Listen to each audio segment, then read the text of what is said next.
Timóteo foi um fiel colaborador do apóstolo Paulo.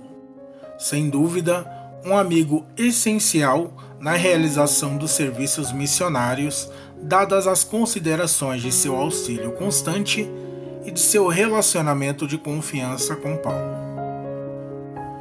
Timóteo é mencionado em várias cartas escritas por Paulo, com exceção de Gálatas, Efésios, Tito e Hebreus, assim como também é citado no livro de Atos.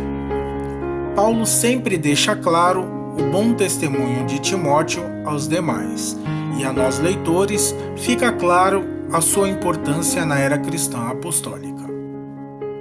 Considerado por Paulo como seu verdadeiro filho na fé e tratado pelo apóstolo como um amado filho, Timóteo vivia na cidade de Éfeso quando recebeu esta carta de Paulo.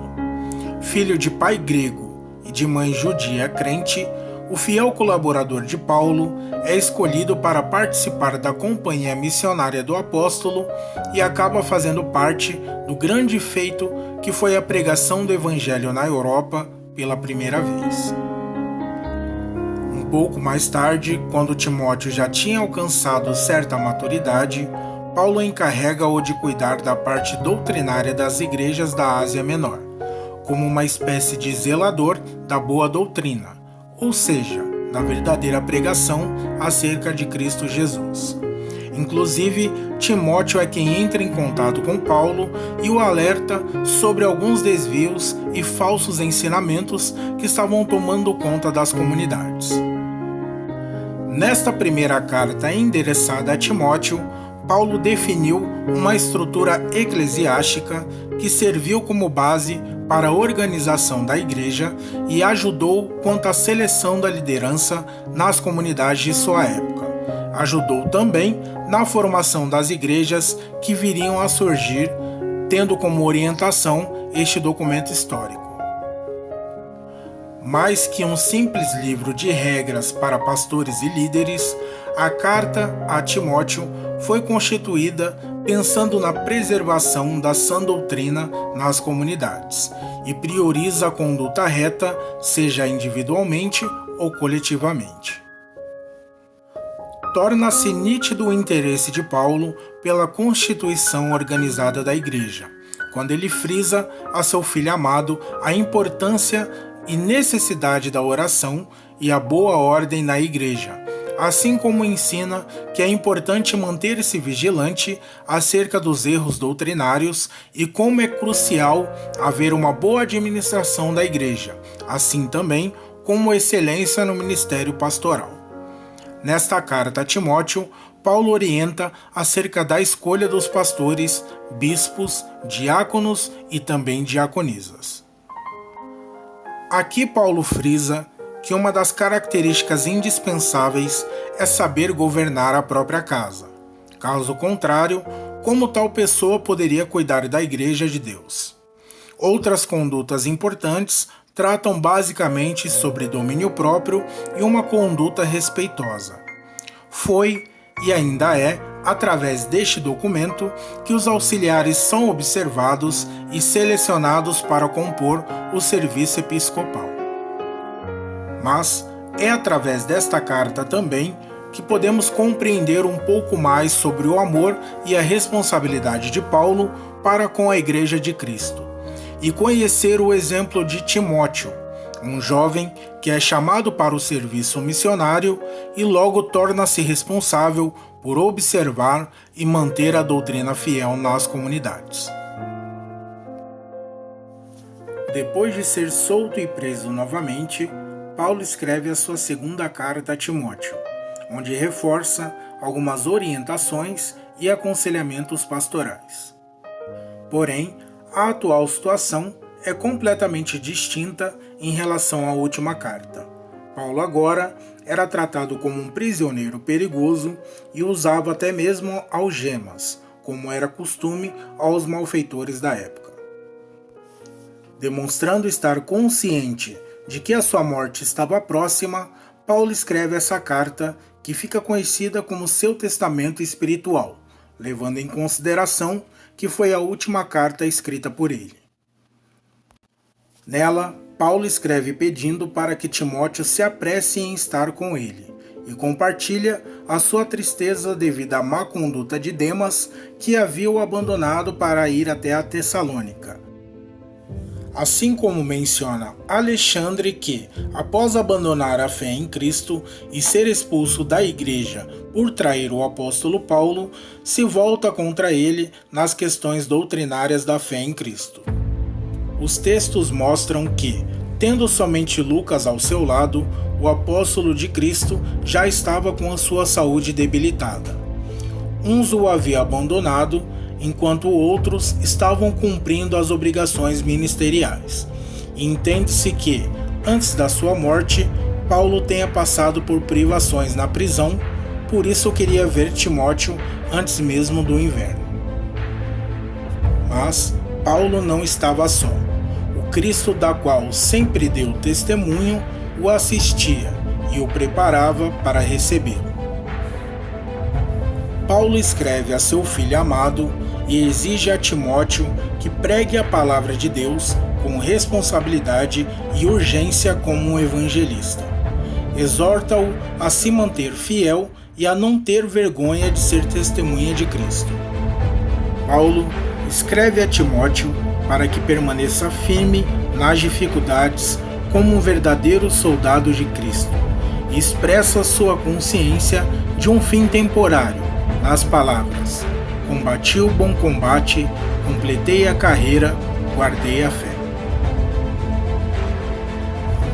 Através da pregação de Paulo na cidade de Antioquia da Síria, Tito converte-se à fé em Jesus. Assim como Timóteo, Tito recebe citações em outras cartas do Novo Testamento e é chamado por Paulo como verdadeiro filho segundo a fé comum. Acompanhando a Paulo, Tito teve um papel muito relevante na chamada reunião dos apóstolos que ocorreu na cidade de Jerusalém e demonstrou oposição acerca da submissão dos cristãos referente à lei mosaica. Tito teve alguns momentos delicados em sua jornada como crente e servidor da Igreja de Cristo. Um desses momentos foi quando Paulo o envia para pôr ordem na comunidade de Corinto, por exemplo. Outra situação complicada e que exigiu responsabilidade ocorreu quando ele foi enviado à comunidade cristã na ilha de Creta. Sua função novamente consistia em organizar a igreja do local. Seguindo a mesma linha pastoral encontrada na primeira carta a Timóteo, a Epístola a Tito tem como base instruí-lo na vida cristã e também busca destacar as qualidades que deverão ser encontradas nos líderes e responsáveis pelo ministério na igreja. Paulo orienta a Tito acerca dos enganadores e manifesta o seu nítido sentimento de reprovação em relação aos membros da colônia judaica que havia na ilha de Creta, assim como aos falsos mestres que residiam na cidade. Seus sentimentos, porém, não eram vãos. Algumas doutrinas estavam destruindo casas inteiras, assegura Paulo.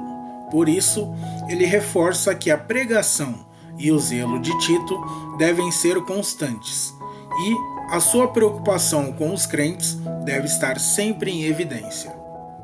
Com algumas breves considerações sobre justificação e salvação pela graça, Paulo encerra a carta exortando a Tito sobre a importância das boas obras e do bom testemunho perante a todos.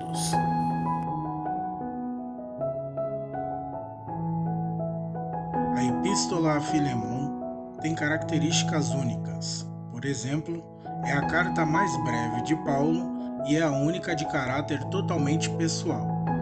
Escrita manualmente por Paulo, a carta aborda questões pessoais envolvendo o crente Filemon e seu serviçal que havia fugido. Nos tempos do cristianismo primitivo, um escravo que fosse apanhado após fugir de seu dono recebia o castigo da morte. Paulo, porém, tinha um plano melhor em sua mente. Onésimo Escravo do cristão Filemão, é tratado como filho por Paulo depois de ter sido convertido através do apóstolo. Em sua carta, Paulo abre mão de sua autoridade apostólica e apela a Filemão, por intermédio do amor em Cristo, para que receba de volta Onésimo não mais como um escravo, mas agora como um irmão da mesma fé, tratando-o com maior honra possível. Recebe-o como se fosse a mim mesmo, diz Paulo, e reitera que se houver algum dano ou dívida pela vida de Onésimo, que essa dívida seja cobrada de Paulo e não mais de seu ex-serviçal. Nesta breve epístola, o prisioneiro de Cristo, como Paulo se autodenomina, enfatiza a importância de um homem que era visto como sem valor aparente, mas que agora possui valor ao receber algo valioso. O império e a cultura impunham uma forma de vida naqueles tempos. Paulo, porém, demonstra neste pequeno escrito que através da pessoa de Cristo e o exercício da fé no próprio Filho de Deus, inicia-se então a formação de uma nova comunidade com preceitos envolvendo misericórdia e fraternidade, e destaca que a importância de Onésimo não está no fato dele não ser mais um escravo, e sim pelo fato dele receber algo de extremo valor que excede o valor natural de qualquer homem, ou seja, receber a Cristo Jesus.